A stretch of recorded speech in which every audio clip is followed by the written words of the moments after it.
This is Becoming Her, a podcast for survivors of abuse or assault to share their stories. I'm your host, Emily Kempe, and I'll be having a conversation with a different survivor each week. I want to be sure to include a strong trigger warning with this podcast. The content we discuss includes topics related to violence. Listener discretion is advised. All right. Hi. Welcome to the podcast, Becoming Her. I'm going to just have you introduce yourself really fast and tell whoever is listening who you are, what you do, where you're from. Okay. My name is Danielle. I'm a chiropractor in Bozeman, Montana. I am also a dancer and a dance instructor for Iconic Dance. And yeah, I've been in Bozeman for a little less than 2 years.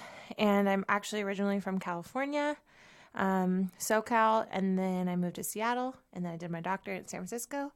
And then the universe brought me here. So Awesome. Here I am. So you've been all over the place. All over. All over. Well, thank you for being here right now and for sharing your story with us. You're welcome. So I think, I just usually start by saying, where did it start for you? So I know you're here to talk about your relationship, and I think it makes sense to just kind of go to the beginning. Okay. That's broad. Yeah. Okay. So, the relationship specifically that I was in, that I guess that I've touched on the most is, we had been friends for probably 6 years. And, it started like turning into something more, my last year of chiropractic school. And it's actually very interesting. This is with a woman, and I had never dated a woman or been with a woman before. But for some reason in that journey of my life, I was like, yeah, screw it, let's do it. Yeah, this woman, there was something about this particular person. Yeah, and I trusted them very much. We were very close. I had actually become friends with her when I was getting out of a different long-term relationship that was actually as well abusive.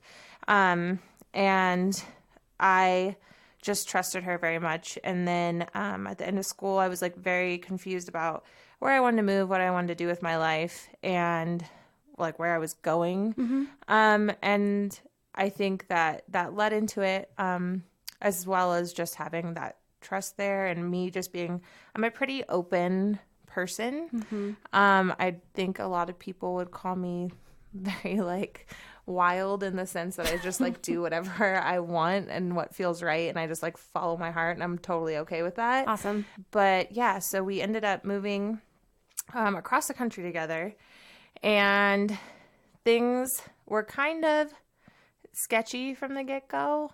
And I had traveled in Spain for like 4 weeks, and I was noticing a pattern of like a lot of drinking on her end. And when that happened, there was like a lot of jealousy and like uncomfortable things coming up where like she was spending time with other people, but then calling me and like making irrational statements. And I was just trying to like ignore it and blame it on alcohol, etc.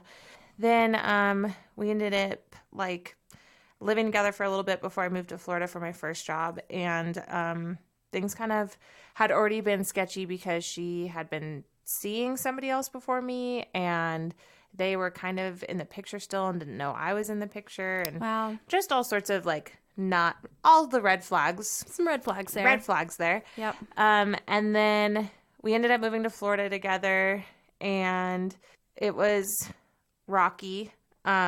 Probably should not have happened at that time. So do you feel like when you got to Florida, things got They exponentially more got sketchy? worse. Okay. Way worse. Okay.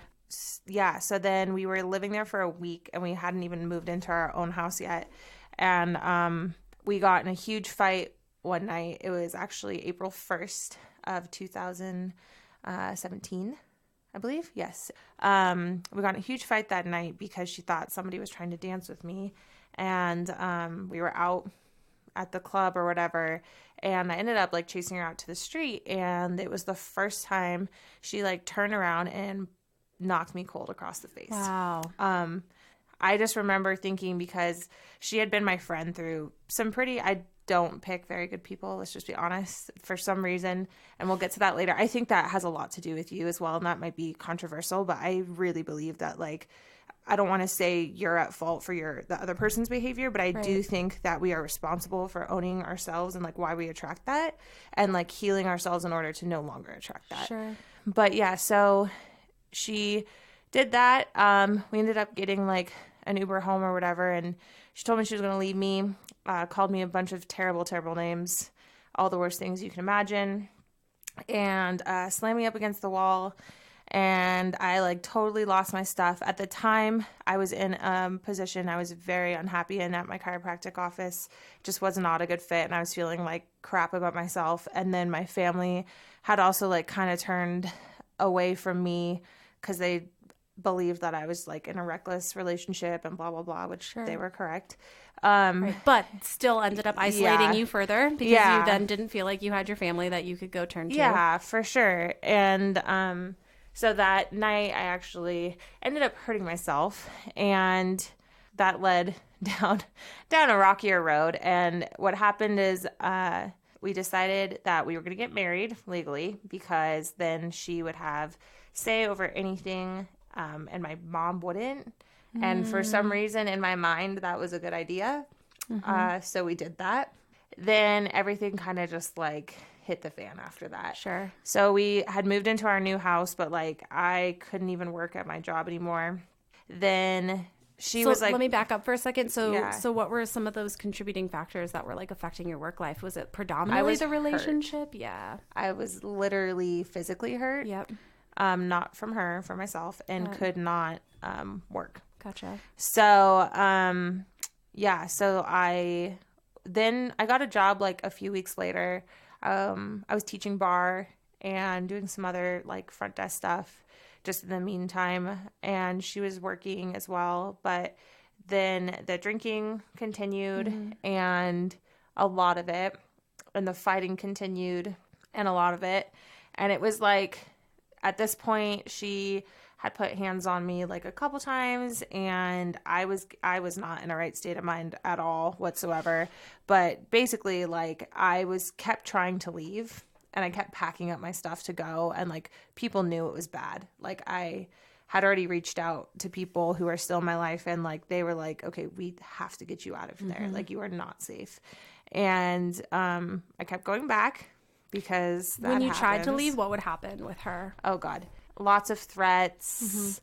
When I would decide to say, it was like I was, like, this terrible awful person for trying to leave her and abandoning her. So, like, guilting. Yeah, completely. And this person, like, in all fairness, had a very rough childhood, and I think they were very afraid of abandonment. And so our relationship also brought a lot of that up, which made any of their characteristics almost worse. Sure. Because they were feeding out of fear as well. Not that it makes it okay. Right. But it does, like, definitely enhance that. Or provide some context as to how they kind of got there. Yeah. And so it was just, like, a lot of that. And then the last time I had tried to leave, I literally packed all my things. They were blackout drunk. And they had, like, locked themselves in a closet upstairs. So I packed all my things. And I went over to a house that was safe with a friend that I had worked with before. And she and her family housed me. And, of course, like, 2 hours later, once she sobered up, she starts calling me constantly. And then I get all these voicemails that are like, you left me and da-da-da-da-da. And then it's like, don't fucking come back. And, you know, all these things. And then, of course, after that, I went back. Because I felt guilty, and I was like, I need to go back and be there for her. Like, I screwed up too. We're in this situation. It's all my fault. And you're in love with this person, right? Yeah, and we had been best friends for, like, 6 years. There's so much history between us. And, yeah, so I went back, and then one night, and I wasn't speaking to my mom at the time because we have an interesting relationship, but I went back and I had been texting my mom and I was like, I think I need to leave and I need help because I don't have money to get out and I don't know how to do this. And she happened to see my phone And so I was texting my mom and was like, what are you doing? And I was like, yeah. And anyway, she kind of like figured out that I was texting my mom. She was really pissed about it. And there was drinking involved this night. And I ended up going she went upstairs. We ended up getting like in an argument up there because I was like, why are you mad at me for talking to my mom? Like, I'm trying to mend things, like blah, blah, blah. I was also freaked out because I was like, oh my God, did she see that I was trying to leave her again? Like, I don't know. Right. Try to keep the situation as calm as possible. Yeah. And then we ended up getting in a fight. She took my car and said she was going to the hospital because we like both got kind of physical. And she was like, you like scraped my eye and all this stuff. And then took my car, left, came back. And when she came back, I was asleep. And then she woke me up and I was like, leave me alone. And she was like, you don't even care that I went to the hospital. I was like, you're fine. Like, leave me alone. Like, I don't want to talk to you, blah, blah, blah. A little background though. She was training to be a professional boxer. So she's strong and she knows what she's doing. But yeah, she, ended up waking me up and like, I tried to shove her off of me. And at that point, when we've talked about it, she says that she saw red and blacked out the entire situation. I have personally not blacked out a lot of it, but basically held me down and just beat the crap out of my face. Like, I remember that happening. She finally got off me. She got up and got on the phone, and I ran to the bathroom, saw my face in the mirror, and was like, oh shit. She had hid my phone, so I couldn't call 911. And then I put a post on Facebook, actually, that I actually said help. And I had instantly, like, a bunch of messages. But by that time, she was already back upstairs, and I locked myself in the bathroom. And I, like, was trying to wipe my face off. I was bleeding, like, profusely from the left side of my face. And, yeah, she finally got the bathroom door open, came in and was like, I'm so sorry. Was, like, trying to help me with my face. And I was like, get the fuck out, like, and I was totally freaking out in panic. And then you're in survival mode at that point. Oh hell yeah. And then she called her friend who I was like not okay with and was like, I fucked up really bad, like I think I just hurt Danielle like really bad, like I don't know. So that's who she was on the phone with? Yeah. Okay. And I remember being like, I don't know what to do because I couldn't find my phone. I was searching for it. I didn't know what to, like, I was totally freaking out. So I literally was like, okay, I'm going to have to run out of the house and run to the neighbors. And I ran downstairs as fast as I possibly could. I opened the door to the garage and I like opened the garage door and I sprinted out and I ran right next door to our next door neighbor's house. Keeping in mind, this was like 1:30 in the morning. Right. So I was like, crap. Like, and I started banging on the door and the wife came to the door. They knew us. And, she came to the door and she was like, oh my God. And I was like, I need help. Like, I need you to call like 911, like right now. I don't have my phone. And she was just like, oh my God. Okay. And then her husband was in there and could hear. And he was like, what the hell's going on? Like walked up and he was like, get in the house, like now. Sure. And they ended up calling 911. The police and ambulance came right away. They took photos of my face. They put me in a stretcher and they put me in the ambulance to go to the hospital. And then they ended up arresting her and taking her away. And she was in jail for like 4 days, I think. Okay. Or maybe a little longer. She was charged with aggravated battery, but she didn't actually get charged because I decided to not press charges. Yeah, so then I was in the hospital, had a broken nose, and a concussion, and I honestly don't even remember what else. Wow, it's been a while since I thought about that. And just looked like not myself. Yeah. I like have photos from it still because I try to like not be attached to it. Right. It was part of like what my therapist recommended. To have them or not to keep them? To have them. Sure. And like it's almost like it's not to look at them and have like PTSD, like right. which I totally had and still have depending on situations, but more so to be able to like it's a story and it's not who I am. Right. And not like have to own it. Right. In that way. You want to own your stories, but not be like, that's who I am and I'm this weak, vulnerable person. Right. And look at it like with pity on yourself. Right. Not have this one like truly horrific moment that sort of keeps you stuck right there. Yeah. For sure. So yeah, so that happened. My mom flew down. Literally, we got a restraining order right away just in case she got out. And then we drove from there back to Washington.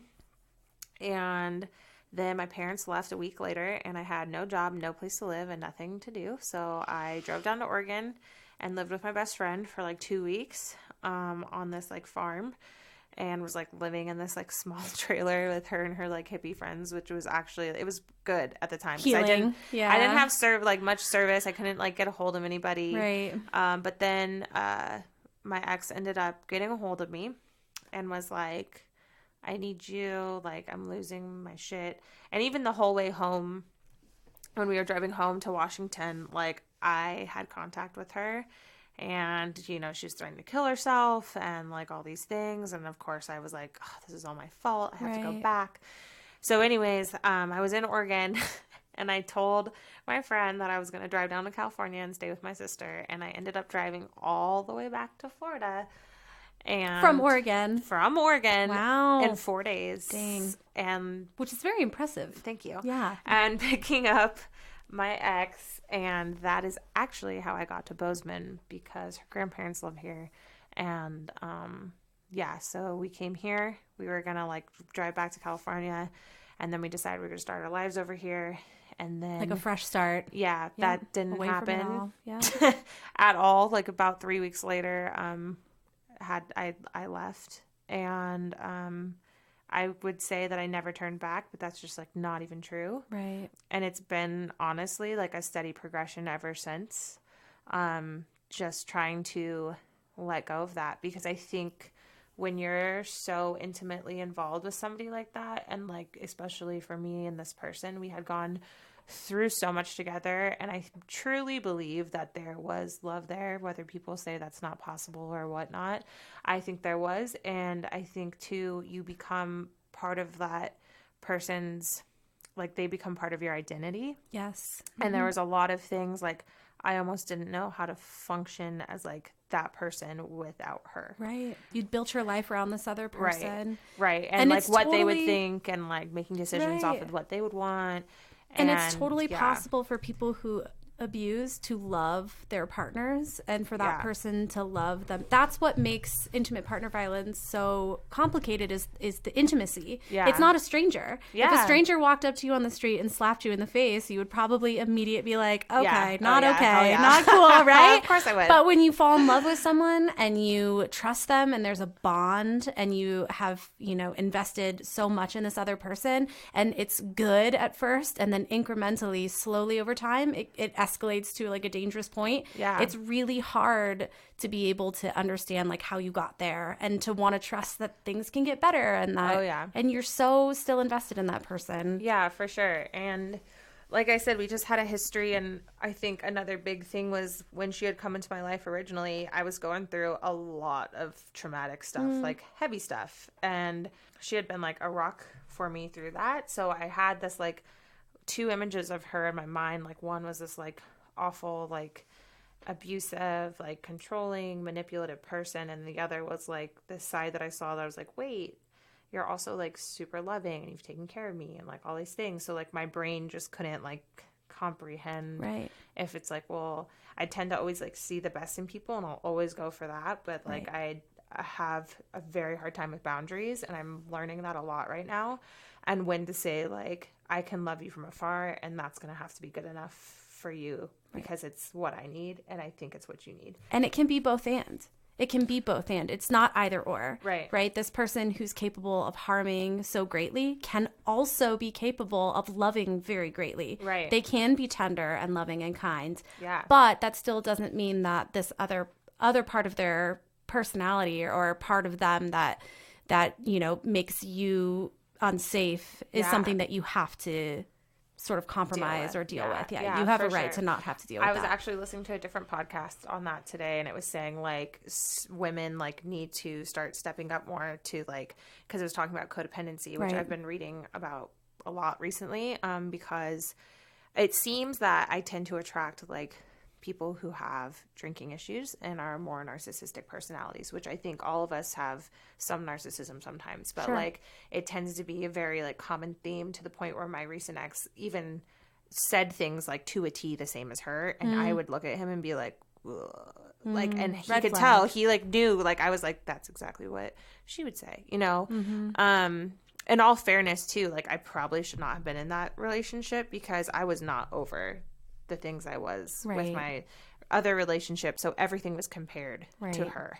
And although it followed through to be similar-ish, I still think that like that's another part. That's where I'm like, you have to own your stuff. And like even right now I'm like, yeah, no, I'm still like reading all these books and blah blah blah blah blah, because I don't want to step into another relationship again now and be like, well, let me compare you to all these like other things. I think yes, you should learn from your past experiences, but you can't go into it that fear and whatnot. And I think a lot of that comes from just like finding yourself and your self-worth and really owning that, and like not settling for anything less than that. And owning it, and another way to say that is like finding your power again. Yeah. Right? Because you're coming out of a relationship where someone has tried to take that from you. Yeah. And so until you can kind of find a better sense of who you are and take your own power back and make choices for yourself and feel more confident, I think being in that place of vulnerability like opens you up to other people taking advantage of that. Yeah, for sure. And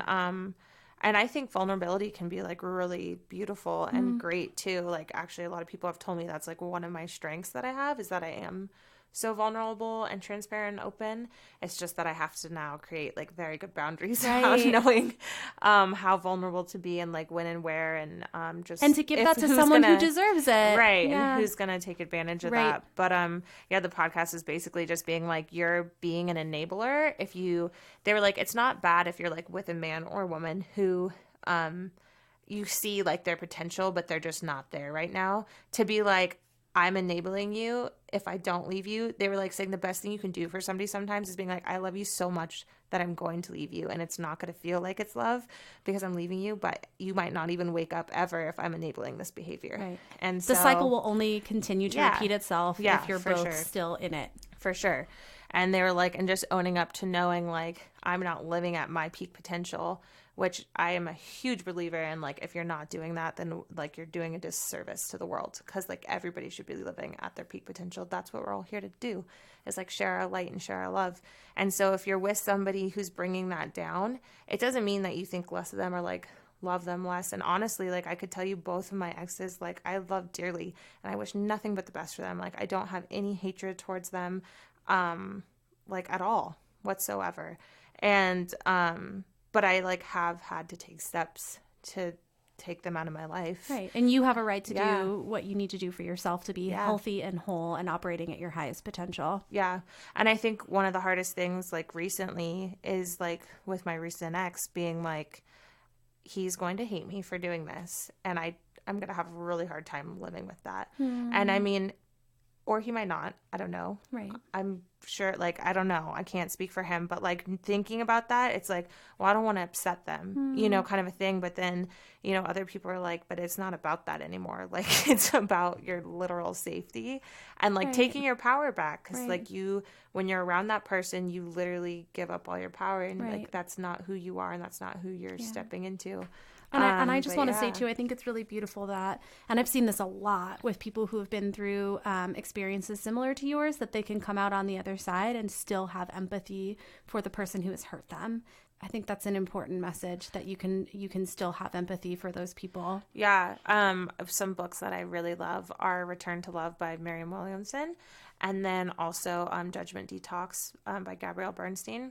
But they both talk about like forgiveness, and both kind of quote A Course in Miracles, which is huge. But it's all about forgiveness and like atonement, and how like letting go of those things can like bring you more peace as well, because you don't want to hold resentment and anger in yourself. Those things just cause like stress and anxiety and disease, and they like spoil you from the inside out. Yeah. And you have to also realize, like, I think compassion is huge, because I know both these people, although they have very anger tendencies, they're not like, everybody I think is born with love, and shit happens to us as we're growing up.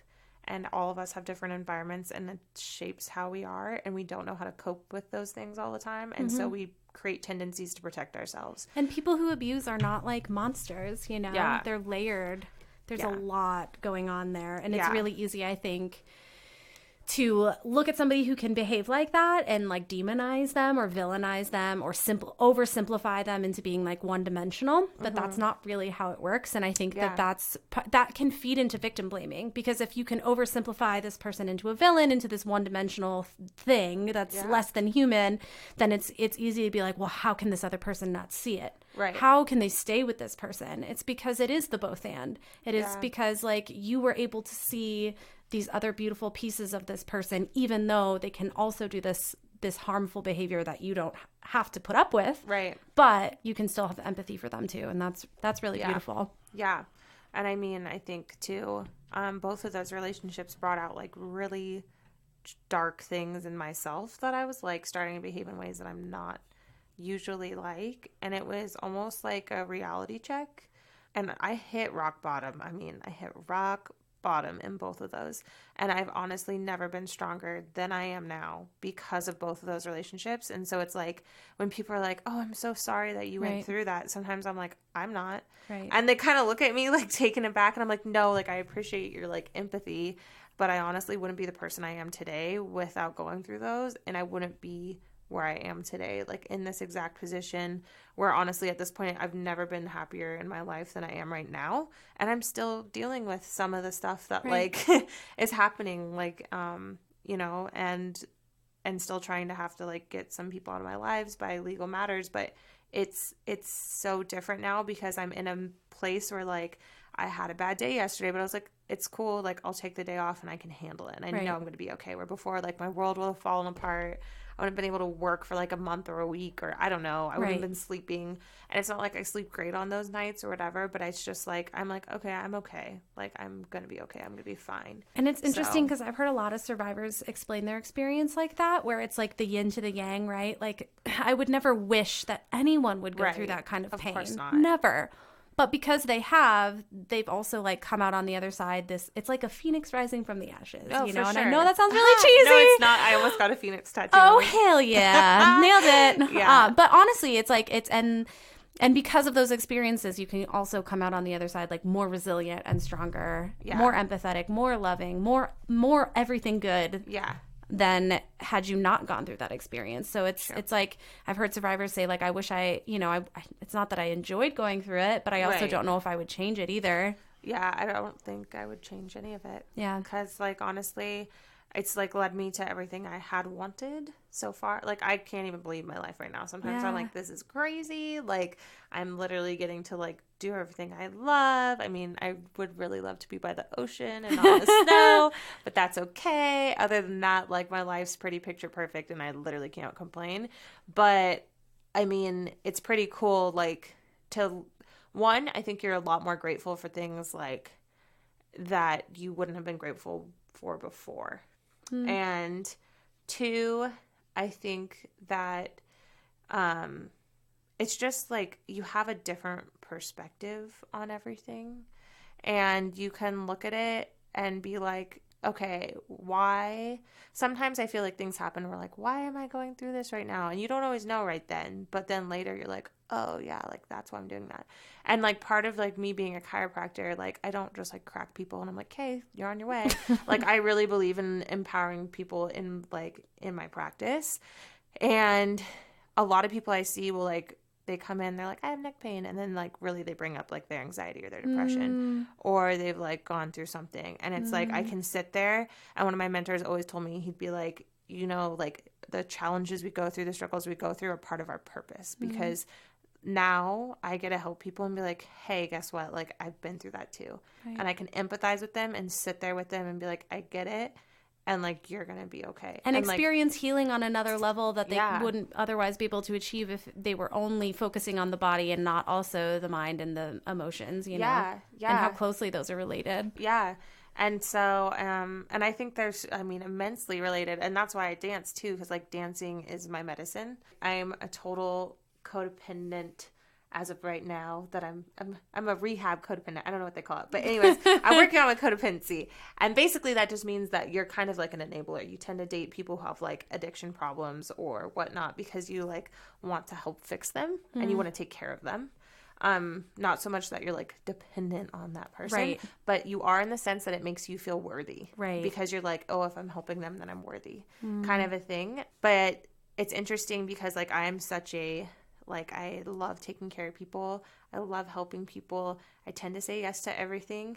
And I like give more of myself than I should, which is why like the boundary things is like huge right now.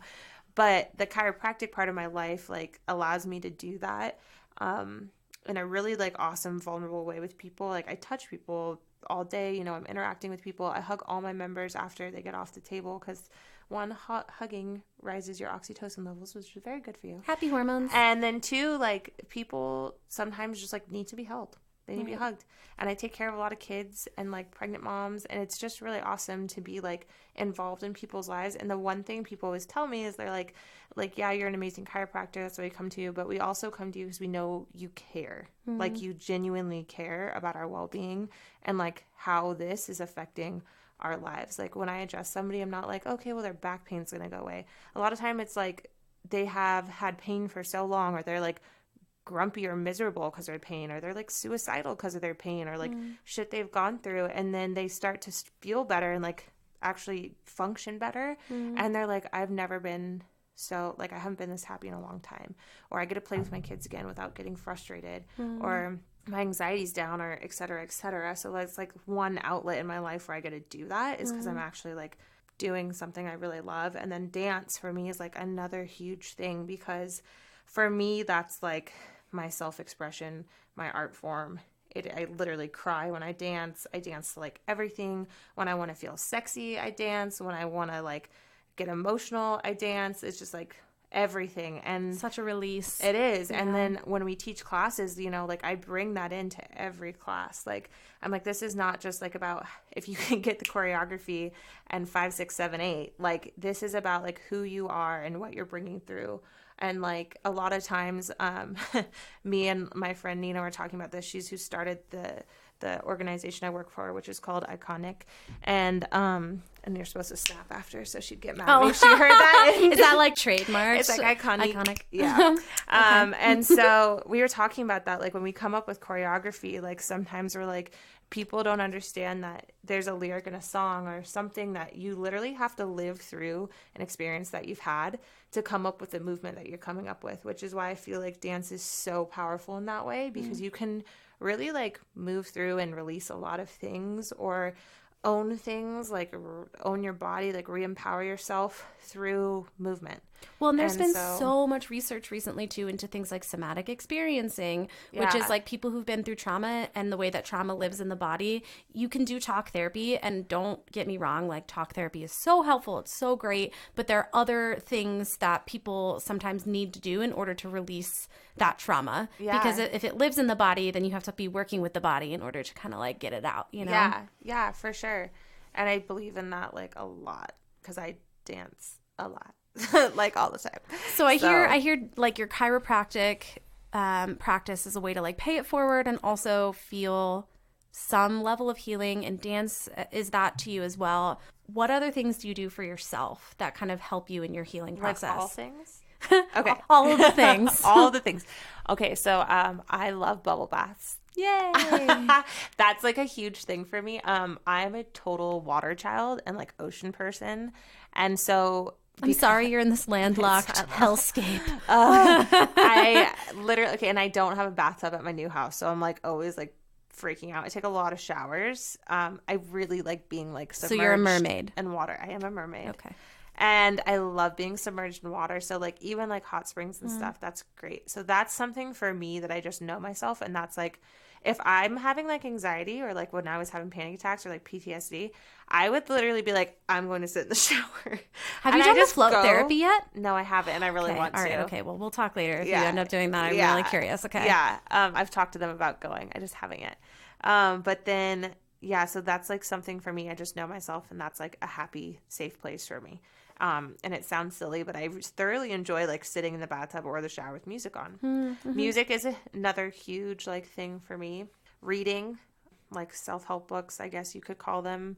I'm reading like Codependent No More, Judgment Detox I just finished. Loving Bravely is another one I'm reading right now. I read A Return to Love, Course in Miracles. Oh my gosh, there's so many books I've read. The Alchemist, which is not per se a self-help book, but it's a beautiful journey. Helpful things in it. Yeah, I love that book. And then I also find that journaling is huge. I'm somebody who lives in my head, very much so. And I am a person that lives full throttle, and I go 100 miles an hour all the time because I somehow function that way and I like to. But I feel like there's so much in my head sometimes, and I literally have to remind myself to be like, okay, stop, slow down, journal and like write all this crap out, because otherwise it's just festering in your head. And I think putting words on paper is like really powerful, and you can even like take that paper out and burn it if you want, like release it, whatever you want to do. But I think getting that out of your head and onto paper is really powerful. I meditate. That's huge. I think it's huge for anxiety, and clearing your head, feeling recentered. I get energy work done. I mean, I exercise a lot. But I was a gymnast my whole life and a dancer. And so like, I just really enjoy exercising. Some exercising is different than others too. Like when I go to cycling, that for me is more of like a barrier I'm breaking through because I push myself to the brink. Like I've cried in cycling classes, and I'm sure there's plenty of other people who have told you they have too. Like even at Soul Cycle or Zephyr or whatever, they'll be like, that's silly. And it's like, no, because you mentally are pushing yourself like past a physical point in there to where you're like breaking through your own stuff. Right. I dance a lot. That's like probably my number one way of releasing things. I have to make sure I get sunshine. So like I took a vacation to Santa Barbara in February because I was like, yep. The sub-zero, like negative 20 degree weather or whatever here. Bless you. Yeah. I was like, bye. I have to leave for my own well-being. And I'm totally cool with that. And what's really cool about, I think, Bozeman is that the people that come in my office, I was like, yeah, I have to get out of here because I'm going to totally freak out. And they're like, yeah, we get it. Have a great vacation. You know, like, and you're also modeling for them, like how to take time for yourself, which I think we all live in this society where the harder you push yourself, like the more worthy you are or whatever. And it's like this competitive sort of, you know, if you can just burn yourself out and, you know, then you're doing it, you know, you're successful or whatever. But I think it's really important as someone who's promoting wellness that you can show people like how to have wellness. Funny that you said that, because yesterday I didn't want to take the day off, but I needed it for myself. And my friend Claire was like, what are you showing by example if you're not taking the day off? And I was like, damn it, Claire, it's called modeling. Right. And it's called modeling. I was like, okay, I'll take the day off. So I like saw one person and I had to text those people and be like, hey, I'm taking a personal day, like da-da-da-da-da, which they were cool with. It was totally fine. But I remember I was like, I can't do it. And like, she was like, what are you showing that like, you know, working consistently and that hard is like proving you more worthy? And I was like, oh, damn. Okay. Just called me out. I'm glad you did. Like, I'm going to take the day off. And I did. It was great. And I took it out. It's all part of the journey, and I had a burger and fries and shake. And it was dance. From where? From Montana Ale Works. Yeah. It was phenomenal. And, those are, like, some of the things I do. If I was in California, I'd tell you right now, I'd be at the ocean. Like, the ocean is my happy place. When I'm at the beach or the ocean, like, nothing else in the world matters.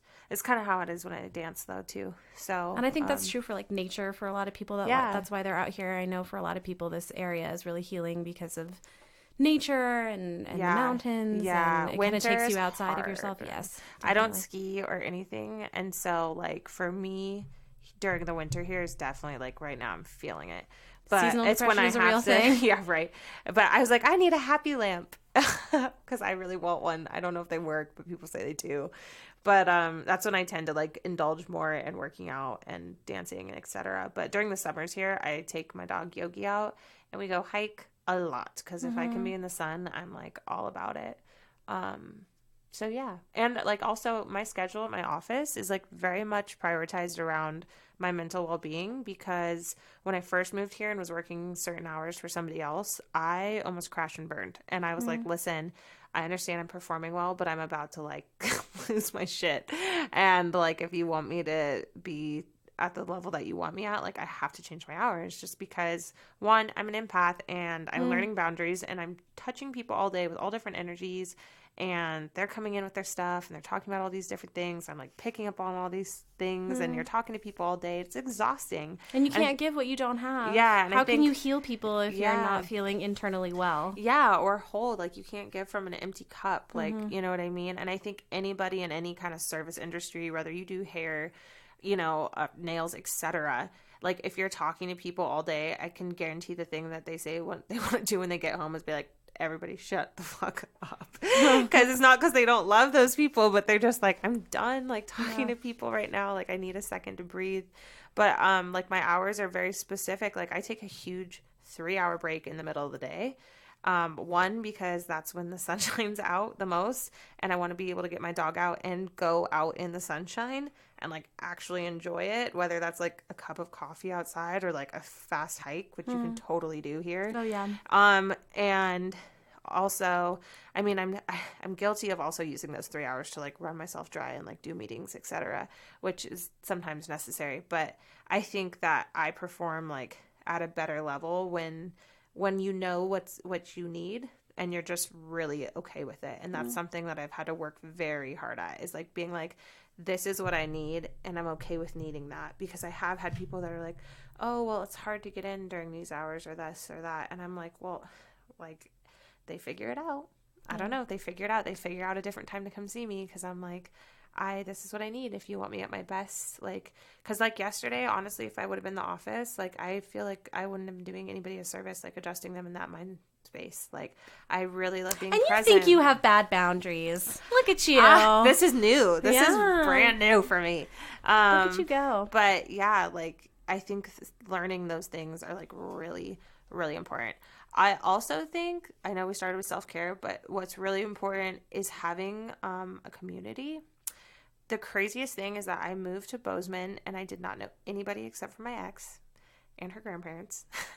And Bozeman's been like where I met all these people who have like 1,000 gajillion% supported me in this journey. And I remember my family kind of was like, you need to come home. Like, this is not a good idea. After the trauma. Yeah. They were like, what are you going to, you don't know anybody there. Like, she's still there. Like, what are you going to do? And I was like, no, like, I feel like I'm supposed to be here. And honestly, like, it's just wild, because I was like, yeah, I was supposed to be here. And like the people that came into my life, like, I don't know, heaven sent, like, it's just been by the grace of God. Like they just came in and like helped me. And it's been the most like healing and rewarding thing. I've had a lot of amazing women, like very strong women, come into my life in the last like year and a half that have like been role models and helped me through everything. And it's just been really cool to kind of see how that unfolds. So yeah.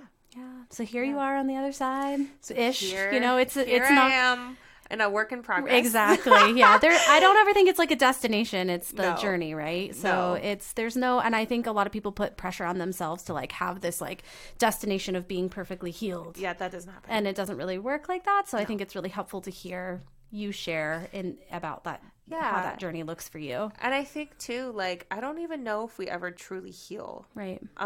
Which every single person on this podcast has said so far, by the way. Oh, that's funny. Yeah. And I don't think that's a bad thing per se. I just think that like you learn and then you keep that part with you and you just look at it differently now. And so, I think that recognizing that is like huge, because I don't think perfection is a thing. Like, I think what's so perfect about us and what's so beautiful is that we're flawed and we can like own it and live with it. And I think I even like put a post on my Instagram about that today.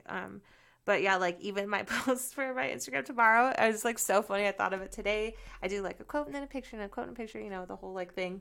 And I was like, I survived this week. That's like my thing tomorrow. I was like, I survived this week. Because I was like, for me, like now I just celebrate the little things. Like this was a rough week for me. And I'm like, cool. I made it through this week. Like I have no idea like if I did a good job at it, but I made it through. Right. Like, you know what I mean? Small victories. Yeah. Like, did I get ready every day?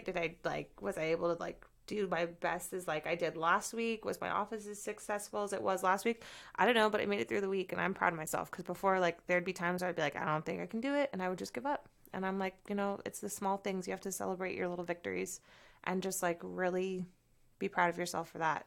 And that positive self-talk is so hard to do, especially as women, I think. But I think that's an important message. Yeah. And kind of on that note, I always like to try and like wrap up the podcast by asking whoever I'm interviewing to speak to anything that you would want a survivor out there who's listening right now to hear. Like, what message do you have for them? Whether the abuse is now or it's already over. Okay, one is always ask for help. Always ask for help. It's so scary, but do it. And you listen to your intuition, because your intuition is there for a reason. You're right. And if something's off, like, it's off for a reason. And I mean, I even had to do this recently where I knew there was something I needed to do, but I didn't want to do it. So what did I do? I asked for help, and I'm like, am I doing the right thing? And if so, can you help me do it? Because I don't think I'm going to be able to do it alone. And I think that's where that vulnerability and that being like, it's not that you're weak. It's just like, it's life. Like, I was scared, and it's okay to be scared. And that's another thing, like, forgiving yourself. I mean, I'm okay with like not being this, like, I'm not badass all the time. Like, people are just like, oh, you're so confident. I'm like, not all the time. Like, and it's okay. Like, we're human. We're meant to feel like we're meant to go through things. So being gentle with yourself in that process, and like, yeah, it's going to be scary, and like, but you kind of have to embrace it and like be gentle with yourself, and then ask for help when you know you need help. I needed help the other day, and I asked my friend, I was like, I need your help with this. And they were like, dope, let's go handle it. And they helped me through it. And it's like, it made it that much better. And was it fun still? No. Was it necessary? Yes. And like, but then you're not facing it alone either. You're not facing it alone. And like, it doesn't mean that even after that, you're like, oh, it's all better. Like, I'm fine. But you at least feel supported in your decision. You feel like you can get through it, and just honestly take it day by day. Because if I like try to get too far ahead of myself, I start to freak out. But like, if I just try to breathe and stay present and take it day by day, and I pray a lot, and I'm not particularly religious. I'd say I'm spiritual. I believe in a higher power, and I just like pray for the highest good. And I'm like, please let the highest good come out of this situation for me and the other person and everybody involved, because I'm like, I believe in that. And I believe if you resonate love and you vibrate at the frequency of love, good things happen. So yeah, being gentle with yourself. And then I think asking for help is huge. And just like believing in yourself and loving yourself through the process, and being grateful, having gratitude is huge. From a roof over your head to a small meal is like a big thing. Sometimes I think we get wrapped up and we're like too focused on what's right in front of us. And if we can't draw back and like look at it from a bigger picture, we just get so caught up in our own stuff. And it's like, sometimes you need to stop and just be like, okay, I have a roof over my head. I have $5 in my pocket, like. You can't always control some of the horrible things that are happening to you, but you can always find something in a small moment to give gratitude to. And you can't control what's happening to you, but you can control how you react to it. And I think that's huge.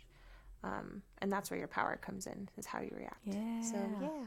Those are all like super tangible things that people can listen to and take away and use to help, kind of support their healing journey. Yeah. So cool. Yeah. Yay. Thank you so much for being on the podcast. That pretty much wraps it up. Yay. You're amazing. Thank you. You are too. Oh, thanks. We hope you enjoyed the podcast. Be sure to subscribe and don't forget to check out our online community at weareher.net.